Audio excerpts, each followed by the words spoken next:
बेरोजगार हुनुहुन्छ, माइती गर्न गफ हान्नुहुन्छ, खेतबारी तपाईँको गाउँमा बाँझो छ हो बेरोजगारले खै कोही खेतबारी किसान गर्नु न, गाउँ गाउँमा जग्गा बाँझो हुनु छ, परेन जमिन बाँझो छ, तपाईँको जमिन त्यो कमाएर मलाई हुँदैन तपाईँलाई हुन्छ जमिन तपाईँले दिँदैन, जानुस् न। हो दिइहाल्छ नि सब बालेनको गोजीमा छ जमिन ऊ खुदु ल्याएर दिइरहेको त अनि यो त्यो अहिले गोली लाएर मरेकोलाई भेटे जस्तो त्यो सुकुम्बासीमा 4 जना हम्फाललाई किन नभेटे ती तिनका जनता होइनन् के तिनका 60 वर्षको बुढालाई अब कसले पाल्ने अब कसले हेर्ने तिनका कमाइ खाने छोरा त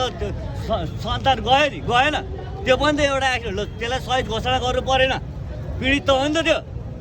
तपाईँको अनि सुकुम्बासीलाई व्यवस्थापन गरेर चाहिँ उठाउने कि विस्थापितै गराइदिने भावी प्रधानमन्त्री यहाँ ऊ आइसक्रिम खाँदै हुनुहुन्छ, सोध्नुहोस् उहाँलाई। म सोध्दिनँ भने चाहिँ म अर्काको विषय आफूलाई चित्त नबुझेको कुरा राख्ने हो होइन तपाईँको चाहिँ मलाई केही हुनु म वडा अध्यक्ष हुन सक्ने मान्छे पनि होइन मलाई आवश्यकता पनि छैन राजनीतिमा नमुना मात्रै आउँछन् भन्न थालिसके क्या हो आउँछन् एउटा त काम लाग्ने पनि आउँछ नि यहाँनिर बाँदरको खुब प्रोड भएको थियो नि त काम त लाग्यो नि त त्यो भिडियोले होइन र उडुस पनि मार्न पाइँदैन उयो पनि मार्न पाइँदैन त्यो भएको कारणले चाहिँ अब यो बिजुली घट पनि के उयो पनि घटाउनु परेन तपाईँको माग चाहिँ स्पष्ट राजीनामै दिनुपर्ने, सुदन गुरुङ र बालिन छाडे राजीनामै दिनुपर्ने। अब यो 32 वर्ष के अरे जिएनजी छ 14 देखि 28 ले जिएनजी यिनीहरू यति फेलर यति झुट छन् कि 14 वर्षदेखि 28 वर्ष जिएनजी भनेको छ 32 वर्षमा नागरिकता बनाएको छ आइसिजिएनजी रहेछ अब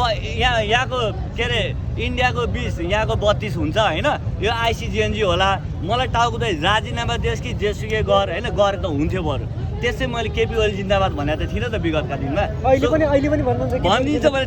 खै भन्नु छ केपी ओली जिन्दा छुते नक्सा केपी निकाले होइन यिनीहरूले त हटाए फेरि विवाद परेर फेरि अर्को सेतो सिक्का ल्याए तपाईँको राजसभा ल गरे घन्टी विरोध यिनीहरूको त्यही विरोध गरिदो अर्कालाई गाली गरिदो यिनीहरूको क्षमता के केपीको नुन खाएर आउनु रहेछ स्पष्ट थाहा भयो इन्डियाको नुन खा भन्दैछु त म बोर्डर बाहिर चामल पनि इन्डियाको दाल पनि इन्डियाको नेपालमा चाहिँ के छ र भने